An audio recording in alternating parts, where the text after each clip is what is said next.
के रखो, भीतर भगवान का नाम लो अथवा सब नामों का राजा ओम ओम जपो, जिससे साहस शक्ति का विकास होता है।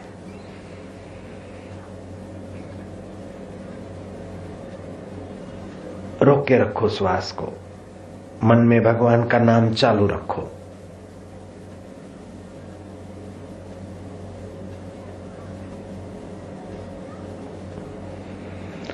अब बायां नथुना बंद करके दाएं नथुने से श्वास धीरे धीरे छोड़ो, छोड़ो छोड़ो छोड़ो छोड़ो, एकदम खाली कर दो, जल्दी ना लो।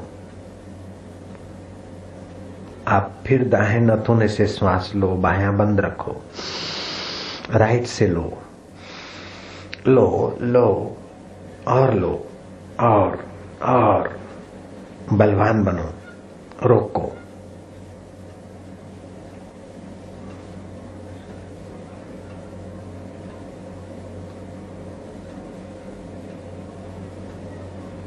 अब दायां नथुना बंद करके बाएं से धीरे धीरे छोड़ो, जल्दी नहीं छोड़ना।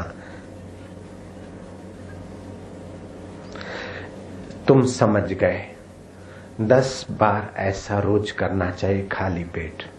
2 बार श्वास खूब लिया और छोड़ा, लो श्वास, दोनों नथुनों से लो लो, खूब लो खूब लो खूब। आप छोड़ो छोड़ो, फिर लो, छोड़ो। ये लगता बहुत साधारण है, लेकिन तुम्हारे 7 केंद्रों को और 84 नाड़ियों को, 26 उपतराओं को बलवान बनाएगा। मन बुद्धि में बल और ओज भरेगा। तंदुरुस्ती के लिए बहुत अच्छा है, विल पावर के लिए बहुत अच्छा है। अगर किसी को कोई बीमारी है, कंधा पकड़ा जाता है, कमर दर्द होती है, घुटनों में दर्द है, पेट में दर्द है, फलाना है, ढींगना है, उसको क्या करना चाहिए? ऐसे 10 प्राणायाम करे, लेकिन पहले थोड़ा पानी पी के घूम ले, फिर प्राणायाम करे। फिर प्राणायाम करते समय क्या करे कि जिसको जहां पीड़ा है, दर्द है, ये प्राणायाम करे, फिर श्वास को बाहर छोड़े, और जहां दर्द है, मानो कंधे में दर्द है, श्वास बाहर छोड़ दिया,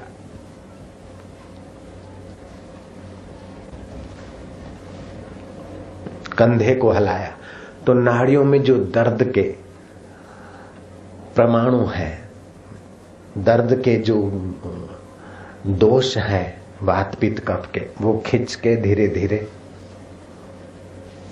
पेट के तरफ आएंगे और बाहर निकलेंगे। 1 दिन 2 दिन में सारा सफाया हो जाएगा। समझो पेट में ही गड़बड़ है, तो क्या करना है? वीरासन में बैठ गए, श्वास को बाहर निकाल दिया और पेट को अंदर बाहर किया, और अंदर में पाचन तंत्र को ठीक करने वाला मंत्र जपे, भूख अच्छी लगे और सब पच जाए। रम रम रम रम रम, ये पाचन तंत्र पर अच्छी इफेक्ट करता है। ये बीज मंत्र मन में जपे और 25 बार पेट को अंदर बाहर रखे, श्वास बाहर रखे, ऐसे।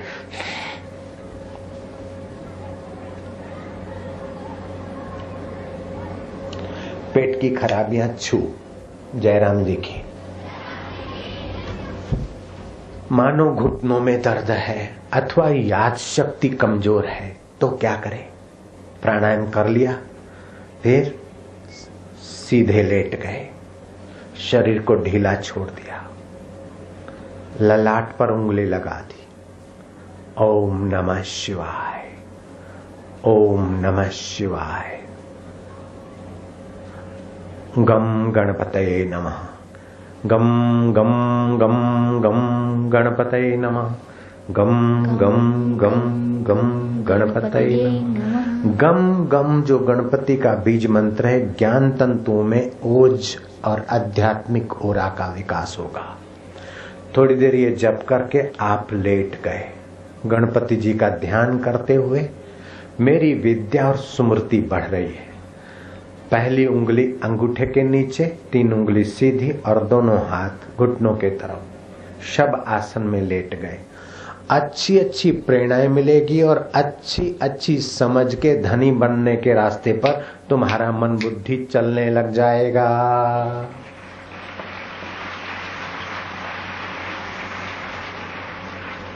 जो पापी होता है उसको सत्संग में पाप उसको बैठने नहीं देगा।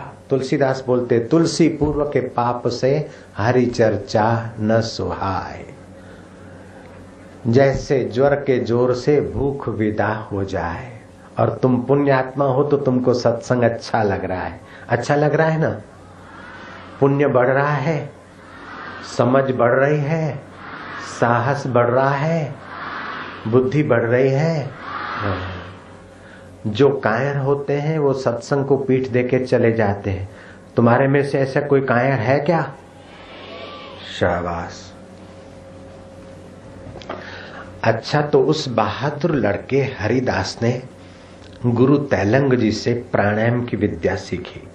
और केवल 10 प्राणायाम नहीं, 10 दोपहर को, 10 शाम को, 10 सुबह, 30 प्राणायाम। और भगवान के चित्र की तरफ एक टक देखता था। जब तक आंखों में से आंसू न आए तब तक देखता।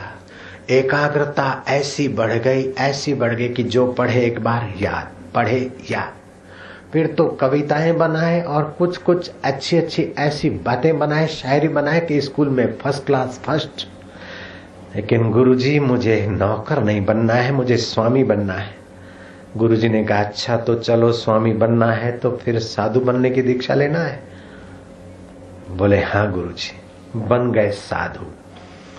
कौन साधु बन गए? हरि भाई। अब हरिदास जी महाराज हो गए।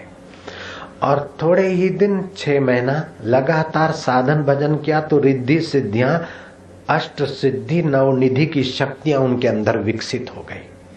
अब तो थोड़ा सा प्रवचन करे तो लोग हाथ जोड़कर उनका अभिवादन करें।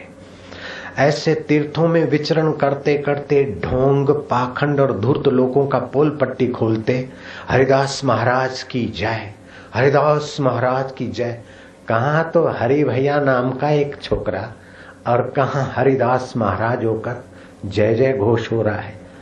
कुंभ का मेला लगा प्रयाग में। घूमते घामते हरिदास वहां पहुंचे। यमुना किनारे शिव मंदिर के पास प्रयागराज में वे बैठे और लोगों ने पहचान लिया, भीड़ हो गई। हरिदास महाराज कुछ प्रवचन करने लगे। इतने में एक पादरी कुछ 10-20 आदमियों सहित उस प्रवचन में घुसा और बोला, महाराज प्रवचन करने से क्या होता है? तुम्हारा धर्म कुछ भी नहीं, हमारे यीशु भगवान बड़े। महाराज ने कहा, देखो हिंदुस्तान में रहकर हिंदू योगियों के आगे तुम ये शेखी मत बघारो। तुम्हारा धर्म कैसे बड़ा, क्या तुम्हारा भगवान कैसे बड़ा? बोले, मच्छी और रोटी थोड़ी सी थी और ईसा ने कपड़ा ढांक के बहुत लोगों को खिला दी। तुम भी कुछ करके दिखाओ। अरे बोले, ये तो छोटी छोटी बातें हैं। लोगों का मन भगवान में लगाना, लोगों का मनोबल बढ़ाना, प्राण बल बढ़ाना, बुद्धि बल बढ़ाना, विचार बल बढ़ाना, साधु का तो ये काम है। मच्छी और रोटी बढ़ा दिया तो ये कोई बड़ी बात है क्या?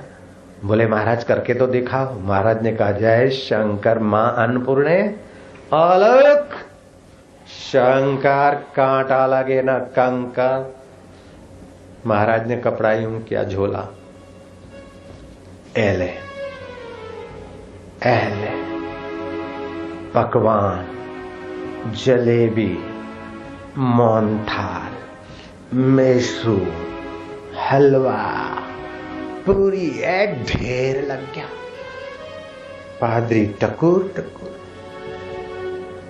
Oh my God. लेकिन पादरी तो हिंदुओं को ईसाई बनाने के चक्कर में आया था। बोले, महाराज तुम्हारे झोले में तो कुछ नहीं, लेकिन नीचे पहले तुमने छुपा के रखा होगा यहां पर। महाराज ने कहा, मूर्ख देख ले, यहां तो फर्श है, क्या छुपा के रखा देख। बोले, ये तो तुम्हारे हिंदुस्तान की चीज है, हमारी सैंडविच निकाल के दिखाओ, डबल रोटी और टोस्ट निकाल के दिखाओ। बोले, शराब और कबाब के सिवाय तू और तेरा बाप जो चाहता है वो मांग ले। अच्छा, सैंडविच चाहिए बेटे को, डबल रोटी चाहिए।